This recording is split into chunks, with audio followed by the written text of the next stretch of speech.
उत्तर प्रदेश के मुख्यमंत्री योगी आदित्यनाथ ने सोमवार को अल्पसंख्यक कल्याण एवं वक्फ विभाग और प्राविधिक शिक्षा विभाग के कनिष्ठ सहायकों को नियुक्ति पत्र बांटा।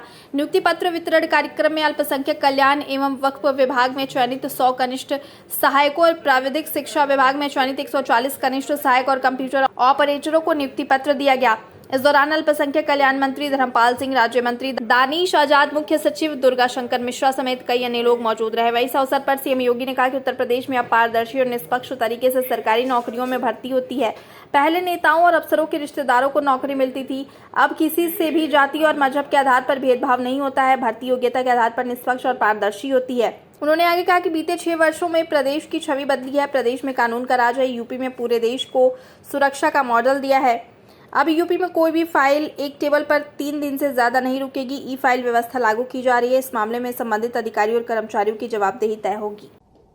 याद रखना, कनिष्ठ सहायक और कंप्यूटर ऑपरेटर की एक बड़ी भूमिका होती है।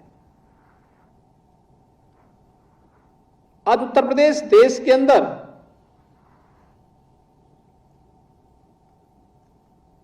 एक नए परसेप्शन के साथ आगे बढ़ा है।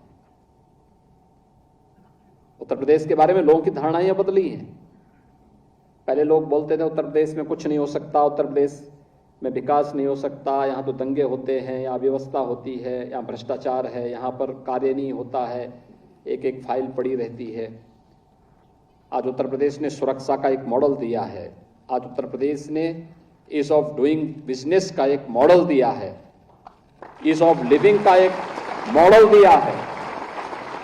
मोदी जी ने जिन मुद्दों को विजन के रूप में लेकर के आगे बढ़ाया है, उत्तर प्रदेश उन योजनाओं को प्रभावी ढंग से लागू करने वाला राज्य है।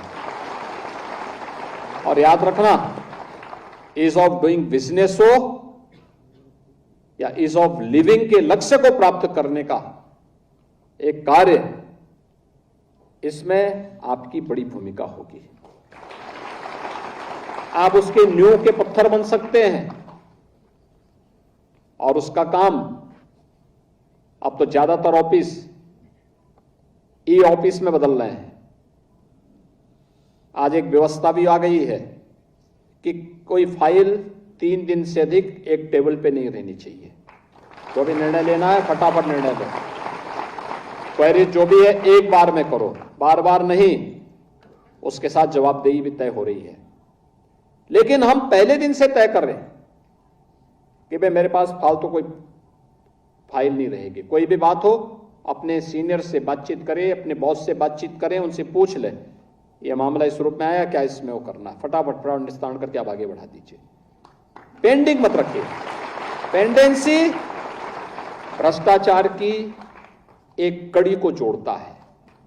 बेईमानी और भ्रष्टाचार जब घुन की तरह किसी व्यवस्था में लगता है, तब आप जैसे प्रतिभाशाली युवा नौकरी से सबसे पहले वंचित होते हैं।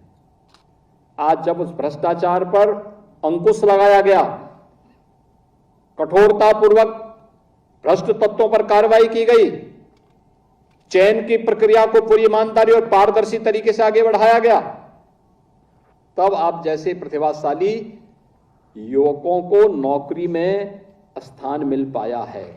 अन्यथा 17 के पहले ये सब एक सपना था।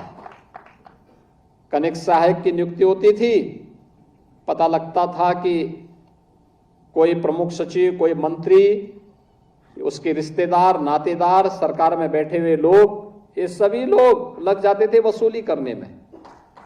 और फिर आप जाके देखें ना, बहुत सारे लोग ऐसे नियुक्त हो जाते थे जिनको कोई भी उस विषय की जानकारी नहीं होती थी, जिनकी टाइपिंग 0 हुआ करती थी, जिनको अकाउंटेंसी का कोई जानकारी नहीं होती थी, जिनको कंप्यूटर ऑपरेटर में कोई भी एप्लीकेशन की जानकारी नहीं है, वे सब चयन होते थे। और फिर आकर के क्या होता था, वो फाइल उसकी समझ में कुछ आता ही नहीं तो फाइल तो डंप रहना ही रहना था। अगर विभाग का अध्यक्ष थोड़ा संवेदनशील है तो फाइल को जैसे तैसे आगे बढ़ा देता था, अन्यथा वो डंप ही पड़ी रहती थी और फिर बदनामी प्रदेश की होती थी। रोजगार पाने से यहां का युवा वंचित होता था। प्रदेश के बारे में लोगों की धारणाएं गलत होती थी। कॉमन मैन प्रताड़ित होता था। सरकार की निगाह में अल्पसंख्यक और बहुसंख्यक का भेद नहीं, जाति का भेद नहीं, संप्रदाय का भेद नहीं।